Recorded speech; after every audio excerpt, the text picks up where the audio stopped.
Au départ, j'ai fait ce documentaire parce qu'il y en avait pas. En fait, je me suis dit assez vite qu'il devrait y avoir un documentaire sur ce sujet parce qu'on entend beaucoup de bêtises sur la cigarette électronique.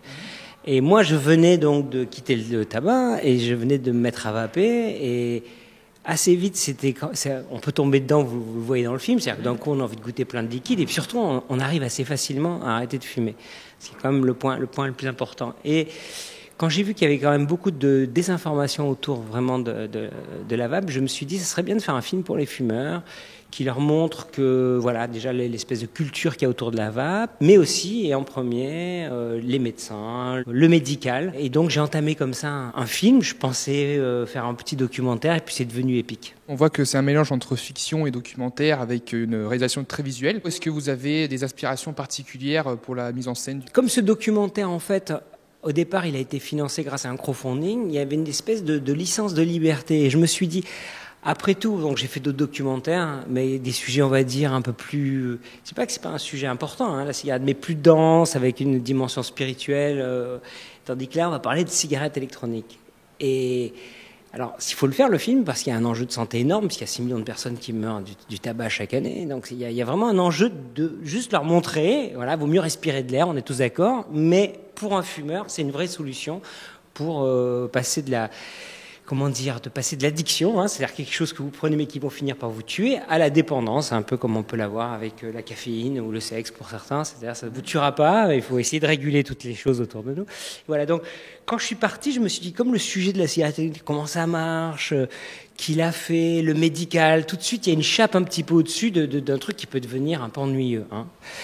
Et donc je me suis dit, je sais à peu près ce que je dois raconter dans le film, mais je vais partir à l'aventure, il y aura des bouts de documentaire, à un moment donné, la vie, les rencontres vont m'inspirer des scènes de fiction, je vais tourner ces scènes de fiction, je vais faire du dessin animé, je me suis donné une sorte de liberté artistique pour que dans le flow et la façon de raconter l'histoire, et je voulais aussi faire un film assez drôle. Pour moi, c'est un type de film qui peut être vu par quelqu'un d'ailleurs qui ni ne vape ni ne fume, et qui soit en soi, cinématographiquement, un film de cinéma qui va avoir une narration un peu particulière, un film Gonzo. Hein, Gonzo, on part, je commence à tourner, puis j'ai une idée, puis on le fait, etc. Mais du coup, c'est beaucoup plus long à faire. J'ai mis 2 ans et demi à le faire.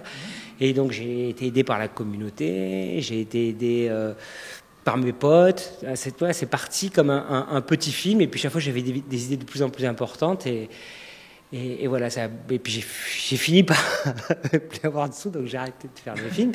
Mais je suis très content du résultat, au final. Alors que je pense c'est un des films les plus difficiles que j'ai eu à faire. Est-ce que c'est un choix délibéré de diffuser le film dans des cinémas un petit peu plus indépendants comme l'Utopia aujourd'hui? C'est vraiment un film militant, hein, puisque je dis au départ, il a été soutenu avec la communauté de la vape. Et c'est vrai que c'est pas un type de film qui va vraiment avoir une distribution, comment dire, voilà, un distributeur et on rentre dans un circuit à 5 séances par jour. Non, je crois que c'est un film, pour moi, j'ai toujours imaginé ce film accompagné d'un débat avec des médecins. Bon, là, en l'occurrence, ce soir sera moi et un acteur de la vape qui est aussi interviewé dans le film.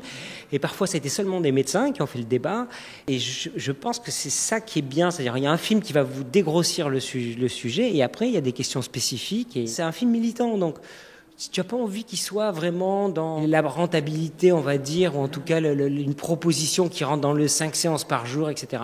Par contre, du coup, j'ai fait peut-être plus de promotion avec ce film, moi, qu'avec 99 francs, tu vois, qui était quand même un gros film, parce que tu te déplaces de ville en ville, alors parfois toi, un autre, le film tout seul, et du coup, voilà, je suis à Bordeaux ce soir, après il va y avoir encore une projection ce mois-ci à Nice, une autre à Paris où je serai, une autre dans une autre ville. Donc le film est un objet qui peut permettre le débat et la rencontre entre des fumeurs et le sujet. Vous êtes acteur de ce documentaire, donc en gros, qu'est-ce qu'il en ressort par rapport à votre position avec la cigarette électronique? Pour moi, ce qui a été assez choquant, c'est au fond de découvrir... Moi, je ne suis pas quelqu'un de très, très politisé. J'ai mis mon énergie un peu ailleurs, ou pas forcément dans la fiction, mais ou alors dans des approches Voilà, j'ai plus fait des docs ou des sujets de société, au fond, mais qui traitent de dimensions plus spirituelles ou de façon de regarder l'existence. Et j'étais assez choqué, en fait, au cours du documentaire, de découvrir à quel point, effectivement, moi qui suis un pro-européen, à quel point je pense que le système est quand même bien vérolé.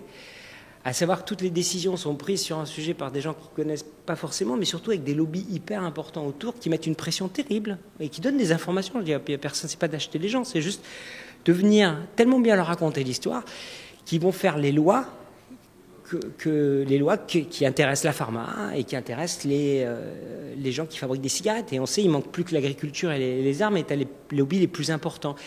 Et moi, ça m'a choqué parce que je me suis dit, au fond, maintenant, je comprends pourquoi dans l'énergie, dans l'agriculture, pourquoi ça va si mal.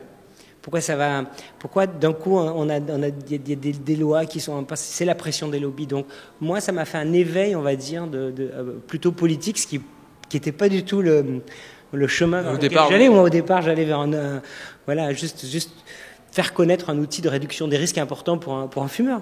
Tu vois, c'était pas en soi un grand sujet, mais l'impact peut être très fort. Chaque fumeur qui est convaincu, ça peut vraiment lui faire du bien.